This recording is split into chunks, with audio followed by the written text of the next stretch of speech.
So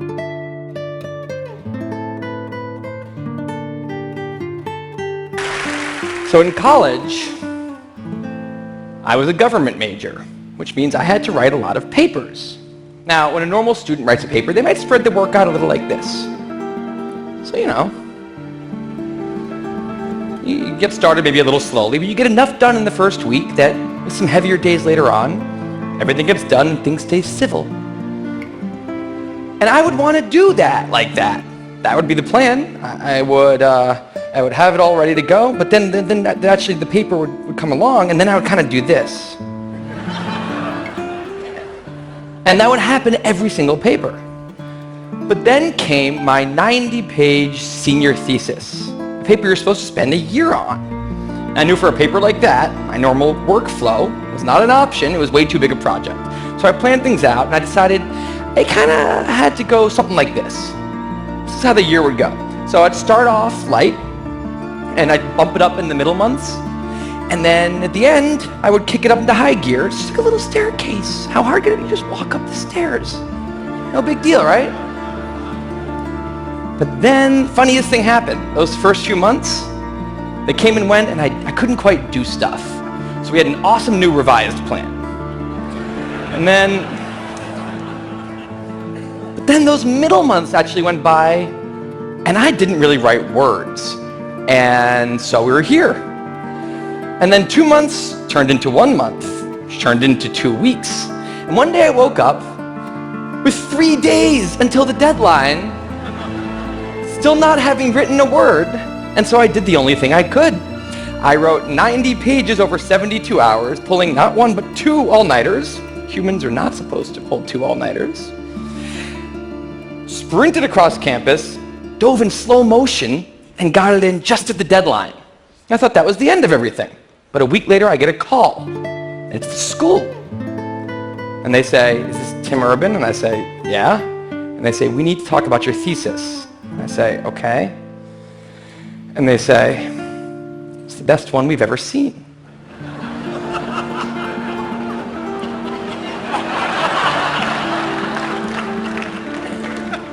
That did not happen. It was a very, very bad thesis. I just wanted to enjoy that one moment when all of you thought, "This guy is amazing." No, it was very, very bad. Anyway, today I'm a writer, blogger guy. I write the blog Wait, But Why? And a couple of years ago, I decided to write about procrastination. My behavior has always perplexed the non-procrastinators around me, and I wanted to explain to the non-procrastinators of the world what goes on in the heads of procrastinators and why we are the way we are. Now, I had a hypothesis that the brains of procrastinators were actually different than the brains of other people. And to test this, I found an MRI lab that actually let me scan both my brain and the brain of a proven non-procrastinator, and so I could compare them, and I actually brought them here to show you today, and I want you to take a look carefully to see if you can notice a difference. And I know that if you're not a trained brain expert, it's not that obvious, but just take a look, okay? So here's the brain of a non-procrastinator. Now, here's my brain.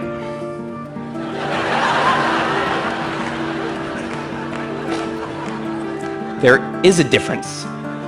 Both brains have a rational decision maker in them, but the procrastinator's brain also has an instant gratification monkey. Now, what does this mean for the procrastinator? Well, it means everything's fine until this happens.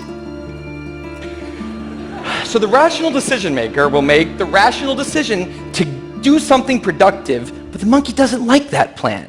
So he actually takes the wheel and he says, "Actually, let's read the entire Wikipedia page of the Nancy Kerrigan-Tanya Harding scandal because I just remembered that happened."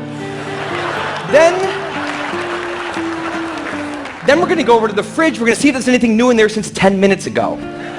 After that, we're going to go on a YouTube spiral that starts with videos of Richard Feynman talking about magnets and ends much, much later with us watching interviews with Justin Bieber's mom. All of that's going to take a while, so we're not going to really have room on the schedule for any work today. Sorry. Now, what is going on here? The instant gratification monkey does not seem like a guy you want behind the wheel. He lives entirely in the present moment. He has no memory of the past, no knowledge of the future, and he only cares about two things: easy and fun. Now, in the animal world, that works fine. If you're a dog and you spend your whole life doing nothing other than easy and fun things, you're a huge success.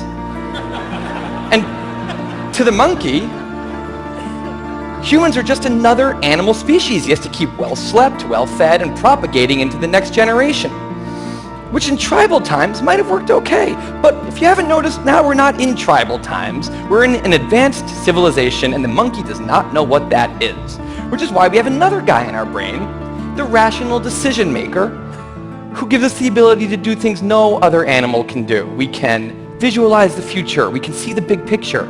We can make long-term plans, and he wants to take all of that into account, and he wants to just have us do whatever makes sense to be doing right now. Now, sometimes it makes sense to be doing things that are easy and fun, like when you're having dinner, or going to bed, or enjoying well-earned leisure time. That's why there's an overlap. Sometimes they agree. But other times, it makes much more sense to be doing things that are harder and less pleasant for the sake of the big picture, and that's when we have a conflict. And for the procrastinator, that conflict tends to end a certain way every time, leaving him spending a lot of time in this orange zone, an easy and fun place that's entirely out of the makes sense circle. I call it the dark playground. Now, the dark playground is a place that all of you procrastinators out there know very well. It's where leisure activities happen at times when leisure activities are not supposed to be happening. The fun you have in the dark playground isn't actually fun because it's completely unearned, and the air is filled with guilt, dread, anxiety, self-hatred, all those good procrastinator feelings. And the question is, in this situation with the monkey behind the wheel, how does the procrastinator ever get himself over here to this blue zone, a less pleasant place, but where really important things happen? Well, turns out that the procrastinator has a guardian angel, someone who's always looking down on him and watching over him in his darkest moments, someone called the panic monster.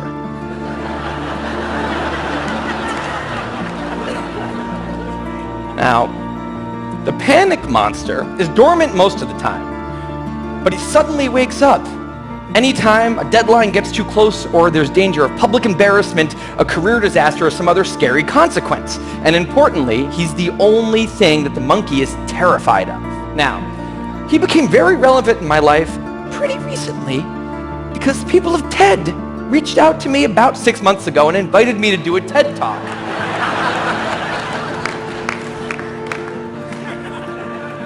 Now, of course, I said yes. It's always been a dream of mine to have done a TED Talk in the past.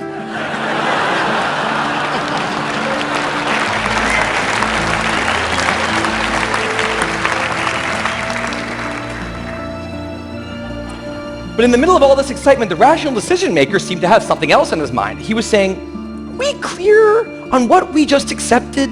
Do we get what's going to be now happening one day in the future? We need to sit down and work on this right now. And the monkey said, totally agree, but also let's just open Google Earth and let's zoom into the bottom of India, like 200 feet above the ground, and we're going to scroll up for 2.5 hours till we get to the top of the country so we can get a better feel for India.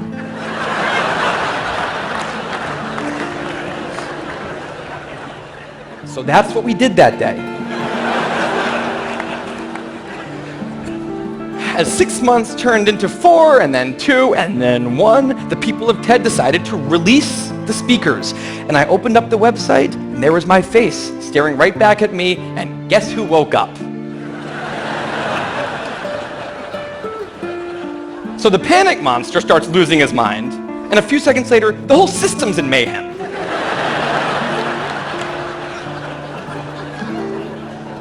And the monkey, who, remember, he's terrified of the panic monster, boom, he's up the tree. And finally, the rational decision maker can take the wheel and I can start working on the talk.